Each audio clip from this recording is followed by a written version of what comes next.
السلام عليكم، ازيكم عاملين ايه؟ تعالوا مع بعض نعمل الكيك الكريم كراميل. بأمانة كيكة تحفة وسهلة وسريعة مشرفة جدا جدا قدام اي ضيوف عايزة تعملها لهم. وكمان تشرفك جدا جدا في الحفلات واعياد الميلاد. بينا نعملها كده ونشوف مقاديرها. كمان مقاديرها سهلة وسريعة وبسيطة ومتوفرة في أي بيت، وخطواتها كمان سهلة جدا زي أي كيك ممكن تعمليه. نبدأ ونقول بسم الله ونصلي على الرسول. أول حاجة هعملها إن أنا هحضر الصينية اللي هشتغل فيها، هدهنها بالزبدة أو بسمنة. وكمان هشغل الفرن على درجة حرارة 180. هحضر صينية تانية فيها مية، نصها مية كده سخنة، وهسيبها في قاع الفرن. دي كمان ليها أسباب هقولكوا عليها أثناء الفيديو. نبدأ بقى نقول المقادير. ومعايا نص كوباية من الزيت، المفروض 3/4 مادة دهنية، فأنا استخدمت مكعبين من الزبدة على نص كوباية من الزيت. تقدروا تستخدموا 3/4 كوباية من الزيت على طول. وكوباية من الحليب ونص كوباية من السكر. باكت من الكريم كراميل هنستخدم البودرة البيضة بس، اللي هو الكريمة بس. الكراميل هنزوق بالوش. باكو من اللبن البودرة وبالطين. وكيس بيكنج باودر اي نوع بتستخدميه. وكوباية وربع من الدقيق. وهكمل بمعلقتين من النشا، يبقى كده معايا كوباية ونص من المادة الجافة. يعني كوباية وربع دقيق ومعلقتين نشا، فبقوا معايا المادة الجافة كوباية ونص.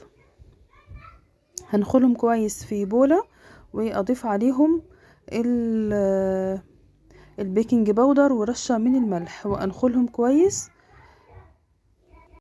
النشا بتخلي الكيك فاتح وبيدي هشاشة كويسة جدا، وتقلل الفراغات اللي جوه الكيك. انخلهم كويس وابدأ اقلبهم واسيبهم على جنب. ابدأ احضر المادة السائلة، وهي كوباية الحليب. هضيف عليها نص كوباية الزيت، او 3/4 المادة السائلة والزبدة، كل الحاجات بدرجة حرارة الغرفة. والسكر لكوباية السكر، نص كوباية من السكر. وباكو الكريم كراميل واللبن البودرة، واخدهم في الخلاط اضربهم كويس قوي لحد لما الخليط يتقل معايا. لسه ما ضفناش طبعا بيض ولا ضفنا حاجة. اضرب في الخلاط كويس قوي لحد لما الخليط يتقل معايا بالشكل ده كده. هاخد نص الخليط اللي هو تقريبا كوباية، اسيبه على جنب واسيبه في التلاجة. واشتغل بالنص التاني هزود عليه البيض. لو يعني لو شايفين ان هو تقيل او بالنسبة لكم كثافته تقيلة، هتشيلوا الزبدة. هي اللي بتقل الكثافة كده الزبدة. هجيب الحبتين البيض وعليهم الفانيليا، ومعلقة من الخل الأبيض، وأحطه على باقي الخليط اللي في الخلاط، وأضربه كويس قوي لحد لما يختلط معايا ويديني لون فاتح أو أبيض. هجيب الخليط السائل أضيفه على الخليط البودرة، وأقلب كويس لحد لما الخليط يمتزج معايا، ولحد لما يكون مفهوش أي تكتلات خالص.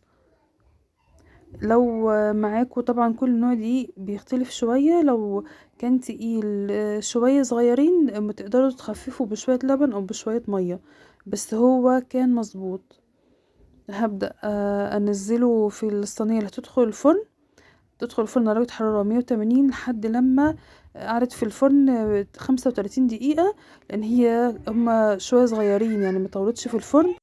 بالنسبة للصينية اللي انا قلت عليها في اول الفيديو، الصينية اللي فيها مية دي بتطلع الكيك سواه منتظم، وكمان سطحه منتظم، يعني مفيش حتة عالية وحتة واطية، بتكون الكيك كلها مساواة واحدة، مفيش هابطة من ناحية وعالية من ناحية تانية.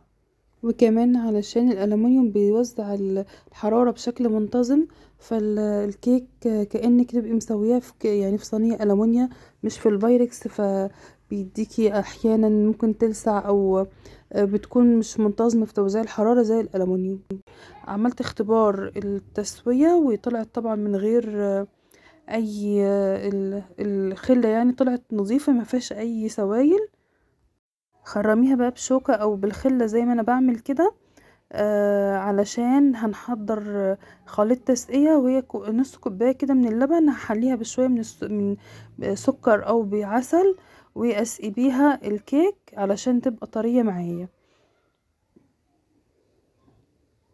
طبعا الخطوة خليط التسقية دي بنعملها بعد الكيك ما يبرد، علشان ما يهبطش معايا لما اضيف الخليط البارد على الكيكة وهي سخنة هتهبط معايا بسرعة. هبدأ بقى اجيب الخليط اللي احنا سبناه في التلاجة، وهوزعه على وشها. حابينه زي ما قلت لكم يكون اخف او اطرى من كده شويه، ما تضيفوش الزبده، ضيفوا حليب يعني زيت بس. هوزعه كويس كده وهجيب كيس الكراميل واوزعه على الوش، يديني بس هو ضاف طبعا طعم برضو، شكل كده. بعمله بخطوط عرضيه، واجيب خلة الاسنان وامشي بيه رايح جاي كده زي ما هتشوفوا دلوقتي في الفيديو، عشان تعملي شكل الزجزاج او التايجر اللي انتوا شفتوه. كده خلصت معايا، ما خدتش وقت خالص، ومكوناتها كلها موجودة في البيت سهلة وسريعة. اتمنى يكون الفيديو فاتكم وعجبكم. ما شاء الله الكيك من جوه شكله فاتح جدا وهش وطري وممتازة بصراحة. اتمنى يكون الفيديو عجبكم. لو عجبكم الفيديو ما تنسوش تعملوا لايك للفيديو واشتركوا في القناة لو اول مرة تشوفوا القناة. اكتبولي تعليق حلو زيكم. اتمنى تكونوا استفدتوا. دمتم في رعاية الله وامنه، والسلام عليكم ورحمة الله وبركاته. ربنا يحسن ما بين ايديكم.